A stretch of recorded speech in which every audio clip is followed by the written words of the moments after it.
देखो, राहुल जी की एक प्रैक्टिस बन गई है, बार बार वो कभी एससी का कभी एसटी का, इनके नेता ने क्या अभद्र टिप्पणी की थी कांग्रेस की ने, और राहुल की शय के बगैर अधीर रंजन नहीं कर सकते माननीय राष्ट्रपति के ऊपर। और कभी ओबीसी को ये कहना चोर हैं, ये सभी चोर हैं, ये चोरों के नाम के सामने सभी ये ओबीसी वाले ही लोग क्यों सामने आते हैं। इस प्रकार की अभद्र टिप्पणी करना तो कहीं ना कहीं इन लोगों का अपमान करना है। तो कब तक ये सहन करेंगे। मोदी जी के आने के बाद अति पिछड़ा वर्ग एससी ओबीसी उनको उनका हक मिल रहा है, तो आपको क्या दुख है इस बात से। राहुल से पूछना चाहते हैं, आप उनका मन जीतिए, उनके हित की बात करिए।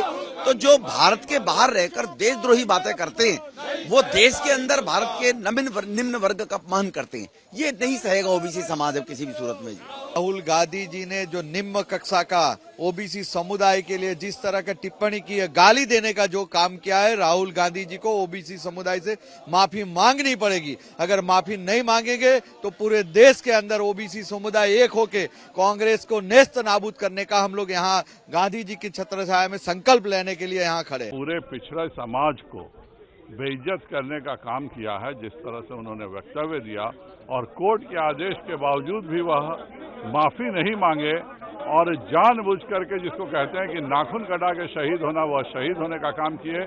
जब तक वह संपूर्ण पिछड़ा समाज से माफी नहीं मांगते हैं कि मैंने जो कहा वह गलत कहा और मेरे कहने का तात्पर्य पूरा पिछड़ा समाज नहीं था, तब तक हम कहीं भी शांति से नहीं रहने देंगे। भारत के किसी कोने में जाएंगे, भारतीय जनता पार्टी का ओबीसी समाज और इस देश का ओबीसी समाज उनका विरोध करेगा। राहुल गांधी जी ने जिस तरह से पिछड़ों को गाली देके अपमानित किया है, रिकॉर्ड में है कांग्रेस का। और सबसे बड़ी बात यह है कि राहुल गांधी बार बार मोदी जी को टारगेट इसलिए भी कर रहे हैं कि हिंदुस्तान की आजादी के बाद एक गरीब का बेटा जनता के आशीर्वाद से दो बार प्रधानमंत्री के रूप में शपथ लेने का काम किया और पूरी ईमानदारी निष्ठा के साथ काम कर रहा है। तो सबसे बड़ी बात है कि कांग्रेस को ये पच नहीं रहा है कि मोदी गरीब का बेटा कैसे देश का प्रधानमंत्री बन गया और पिछड़ा समुदाय का है।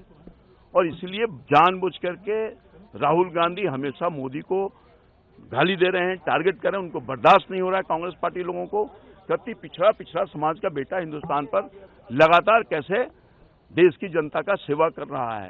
तो यही कारण है मूल रूप से उनकी वेदना, उनकी जो कलेजा फट रहा है, मोदी जी के लिए ही कलेजा फट रहा है। बर्दाश्त नहीं कर पा रहे हैं पिछड़ा के बेटा को हिंदुस्तान का प्रधानमंत्री बना रहे और इसीलिए गाली गुप्ता की बात कर रहे हैं।